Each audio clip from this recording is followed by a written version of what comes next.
Welcome to our deep dive into the world of philosophy. Wow, sounds fun. We'll be exploring excerpts from Sophie's World Oh, yeah, I know that one. by Justine Garter. Right. It's a really unique novel that kind of cleverly weaves philosophy into this captivating story. It's about a 14-year-old girl named Sophie who receives these mysterious letters, Okay. and the letters kind of introduce her to this vast field of thought. Yeah, it's like having a secret philosophy tutor Right. guiding her through these big questions that have intrigued thinkers for centuries. Exactly. And that's what we'll be doing in this deep dive. We'll be extracting these key insights from the book and hopefully helping you grasp those big questions, even if you've never studied philosophy before. That's the goal. Yeah. And it all begins with that simple sense of wonder. Oh, yeah. We all have that as children, asking why about everything. Right. Sophie's World uses a clever analogy. No way. Imagine a rabbit's fur. As babies, we're right at the tip of those soft hairs, Okay. amazed by everything. Yeah. But as we grow up, we kind of burrow deeper into the fur, become comfortable, maybe a little too used to the world. We get complacent. Yes. Yeah, and when we get too comfortable, we might stop questioning things. But philosophers, they're the ones who keep trying to climb back up those delicate hairs for a fresh perspective, even if it means risking a fall. So before philosophy, how did people explain the world? Well, myths, obviously. Right. Yeah. Sophie's World reminds us that myths were our earliest attempts to make sense of things. Of course. Like the Norse myth of Thor and his hammer. Right before science myths provided these explanations for natural events. Okay. Imagine a story about Freyja, the goddess of fertility, being kidnapped. To rescue her, Thor actually has to disguise himself as a bride. Oh, wow. Now it's a wild tale, but it reflects how people try to understand things. It's like changing seasons and the vital role of harvests. It makes you think, if you didn't know anything about science, wouldn't you come up with stories to explain thunder, lightning, even how plants grow? For sure. Sophie tries this in the book. That's right. And comes up with a pretty creative explanation. Interesting. Then came the Greek philosophers. Who challenged these mythological explanations. Right. Seeking answers through reason and observation of the natural world. That's where the Milesian flies first come. Okay. Thales, Anaximander, and Anaximenes. Those guys. They were fascinated by finding the single basic substance from which everything originated. Oh, wow. Thales believed it was water. Because water is essential for life, right? Right, and it takes different forms like ice, liquid, and vapor. He thought it must be the fundamental building block. Makes sense. But then comes a problem. How does one substance transform into the countless things we see around us? Yeah. How does water become a tree, for example? That's a great point. Yeah.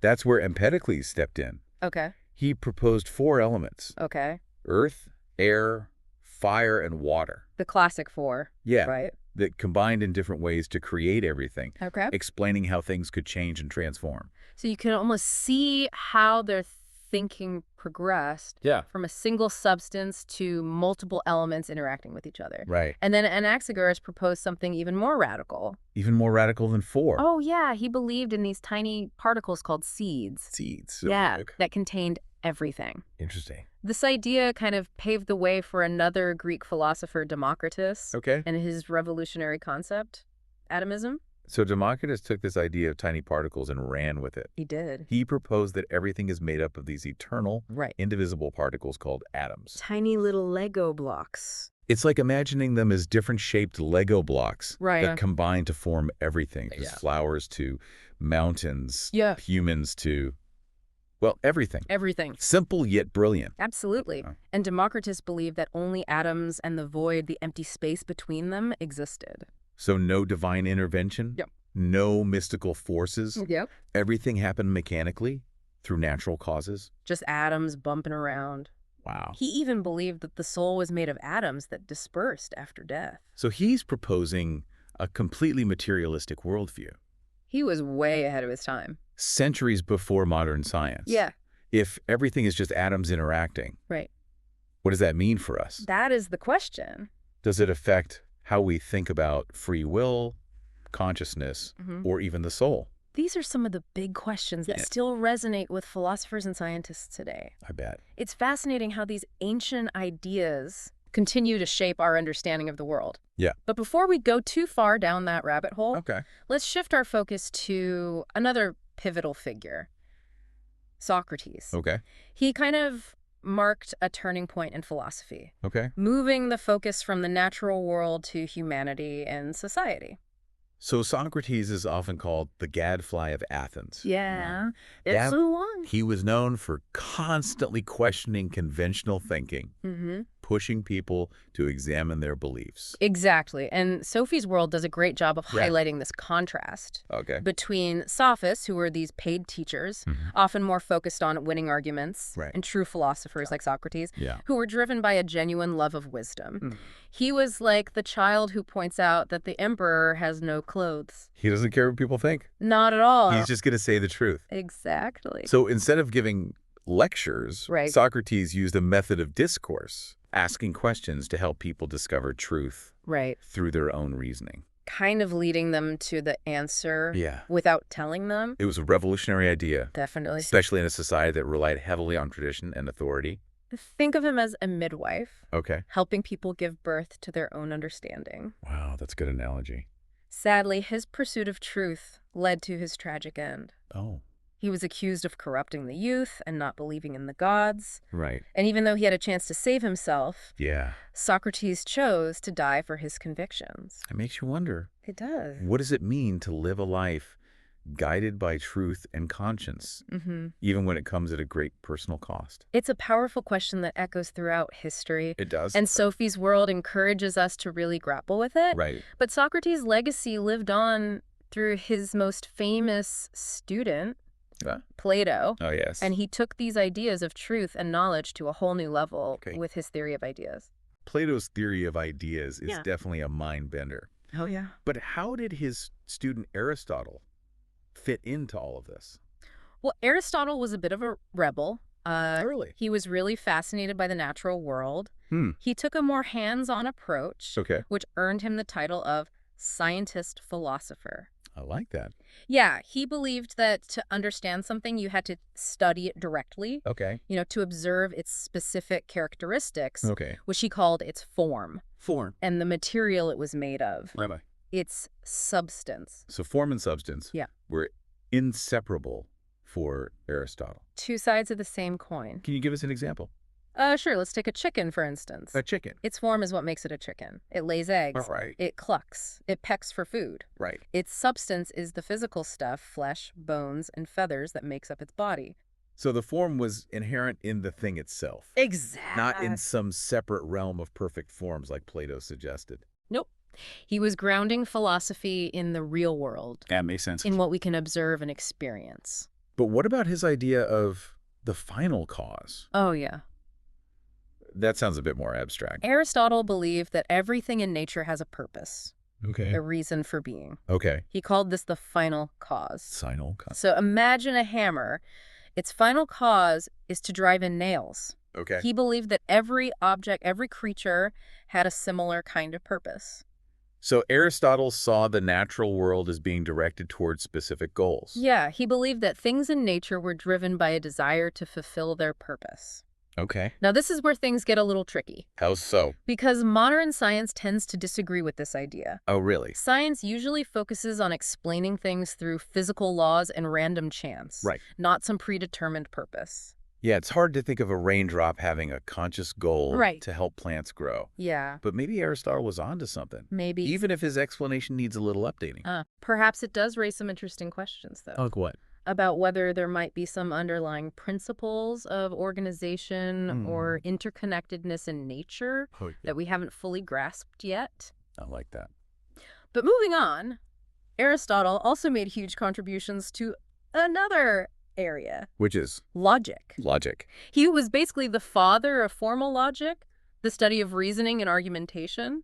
I remember learning about syllogisms in school. Oh, yeah. That was Aristotle's thing, right? Exactly. Those all men are mortal type arguments. That's the classic example. That always made my head spin a little. He was fascinated by how we use language to classify things and make deductions. Okay. He even developed a whole system for classifying living things, plants, animals, humans. Wow. Based on their shared characteristics. So he really loved bringing order to the world. He did. He loved creating these systems of classification, carefully defining things by their specific characteristics. It's like he was building a giant mental encyclopedia of all existence. Where did humans fit into his big picture? He believed that humans occupied a very special place in the natural order. Okay. We have the capacity for reason, which sets us apart from all other creatures. Okay. This ability to think rationally, he argued, allows us to understand the world, to think about our own existence, and to strive for what he called eudaimonia, often translated as happiness or flourishing. So he recognized that we are part of the natural world, but also acknowledged our unique ability for thought and self-awareness. Exactly. Did he have any thoughts on how we can achieve this eudaimonia? Well, he believed it was the ultimate goal of human life. Okay. And that it could be achieved through cultivating virtues. Virtues. Yeah, virtues are like good habits or dispositions that lead to positive actions and thoughts. Okay. He was all about finding the balance, the golden mean between extremes. So it's not about denying yourself all pleasures. But about finding that sweet spot between overindulging and deprivation. Exactly. He believed that virtues like courage, temperance, generosity, and even wit were essential for living a good and fulfilling life. It's amazing how relevant his ideas still are today. We talk about finding balance in our lives, cultivating good habits, and nurturing meaningful relationships. Exactly. But I have to ask, did all of his ideas stand the test of time? Well, not all of them, unfortunately, like many thinkers of his time. Aristotle's views on women were deeply flawed. Oh, yeah. He saw women as incomplete men. Oh, wow. And believed they played a passive role in reproduction, which influenced Western thought for centuries. It's a reminder that even the most brilliant minds can be products of their time and hold on to some seriously misguided beliefs. It's important for us to be critical of all ideas, even those from revered figures. Yeah, and Sophie's journey doesn't end with Aristotle. It doesn't. Sophie's world takes us through Hellenism, Okay. the period after Alexander the Great's conquests, when Greek culture spread and blended with other traditions across vast territories. So this was a time of great cultural exchange with all sorts of new ideas emerging. Sophie's world mentions 4 major philosophical schools that gained traction during this period. Okay, what are they? The Cynics. Okay. The Stoics. The Epicureans. Neoplatonists. Neoplatonists. It's like a philosophical smorgasbord. It is. Were there any common themes or ideas that tied these schools together? Well, they all offered different paths to happiness and fulfillment, reflecting the anxieties and uncertainties of the time. Okay. The Roman Empire was starting to crumble, and people were looking for meaning and stability in a changing world.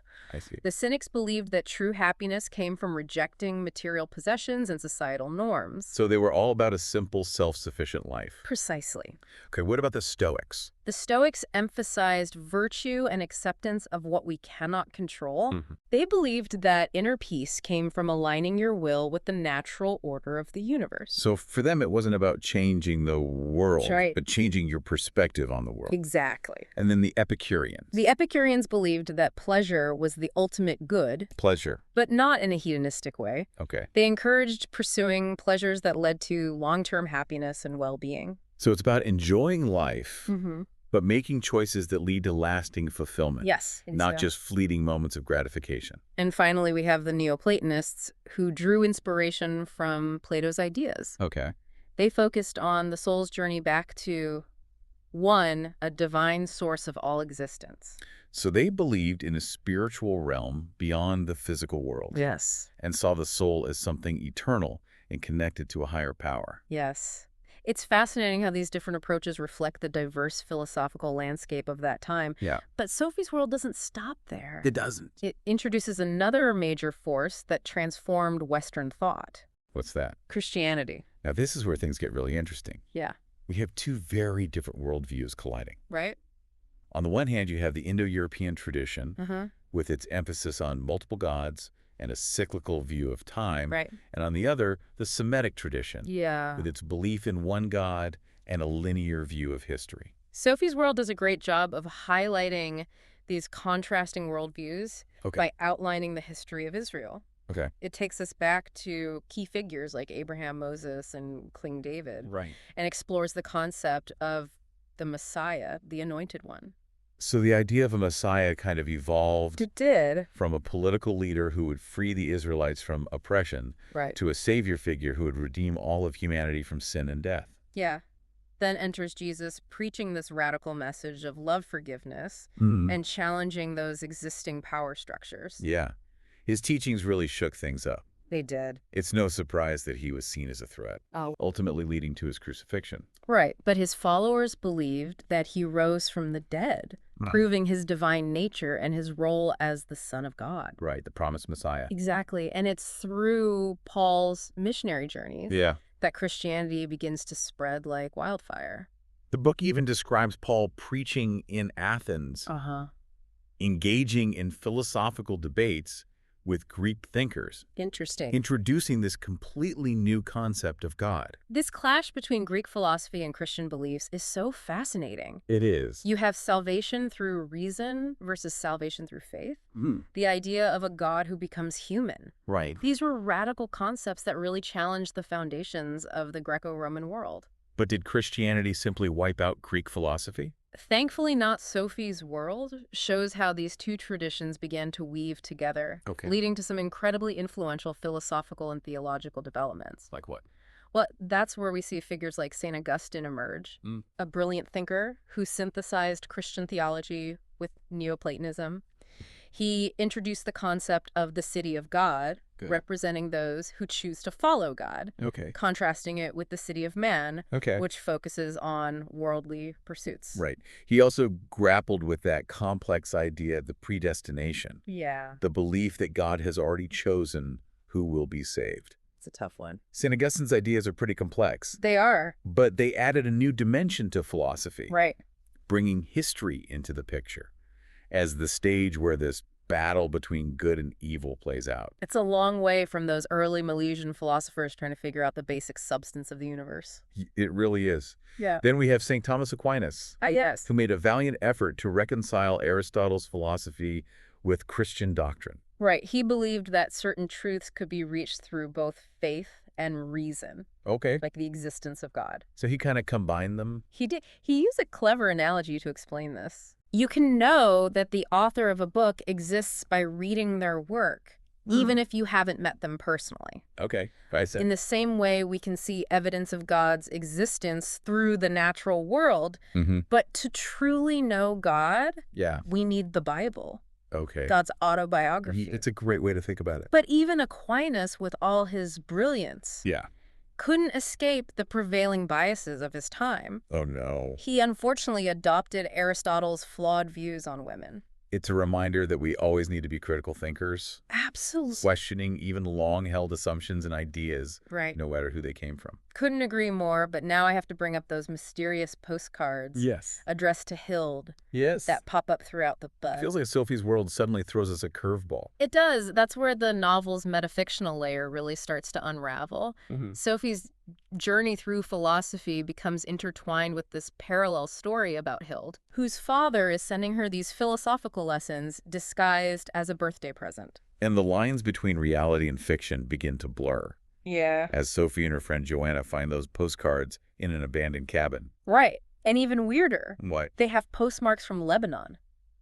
Oh, wow. It's like someone is pulling the strings, orchestrating both Sophie's and Hilda's experiences. This twist actually reflects some of the philosophical ideas we've been discussing. It does. The blurring of reality and fiction, the question of who is in control, the search for hidden meanings.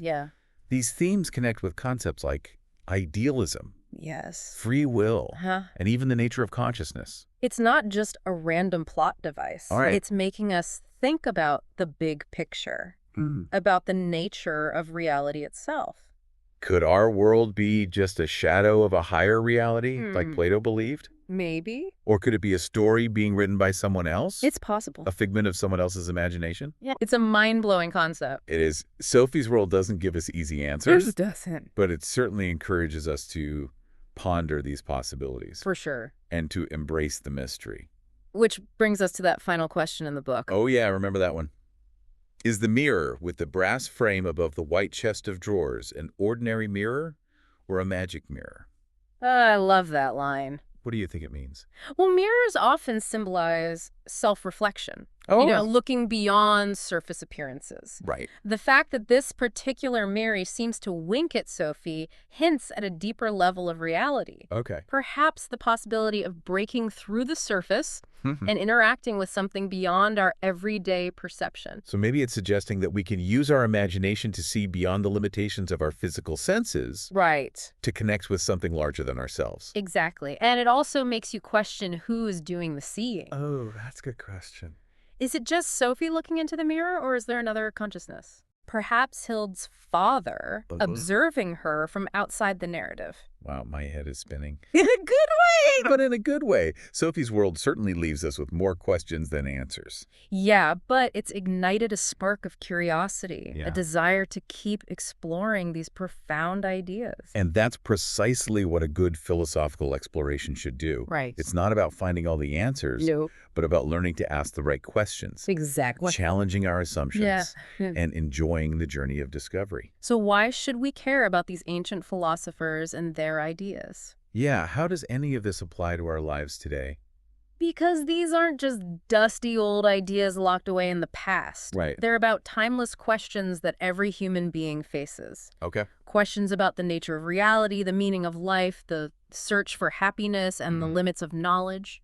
By exploring these ideas, we're not just learning about history, but gaining a deeper understanding of ourselves and our place in the universe. It's like we're climbing back up those delicate hairs of wonder. Yeah. Reclaiming that childlike curiosity that makes us question, explore, and seek deeper meaning. And Sophie's World is a perfect starting point for that journey. Absolutely. It's an invitation to dive into the vast and ever-evolving world of philosophy, to keep questioning, to never stop exploring.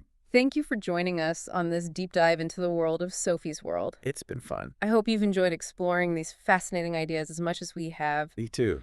And remember, keep those minds open, those questions flowing, and never stop seeking new perspectives. Great advice. Thanks for joining us, everyone.